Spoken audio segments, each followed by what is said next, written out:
Please ভিডিওটা উপরে টান দিবেন না, শেষ পর্যন্ত দেখে যাবেন। দেখুন কত বড় একটা সাপ। এই সাপটার নাম কি অবশ্যই কমেন্ট বক্সে জানিয়ে যাবেন।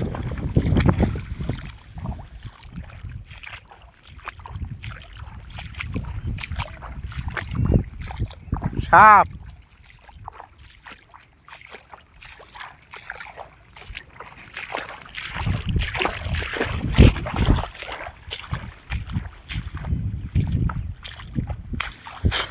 সকালবেলা যখন বিলে যাচ্ছিলাম তখন এই সাপটার সাথে দেখা হলো। আসলে আমাদের এলাকায় প্রচুর সাপ, প্রত্যেক দিন একটা না একটা সাপের সাথে দেখা হয়। বিলে গেলেই সাপের সাথে দেখা হয়। সাপটা অনেক বড় সাপ। আশা করি ভিডিওটা দেখে অবশ্যই আপনারা বুঝতে পারছেন কত বড় সাপ।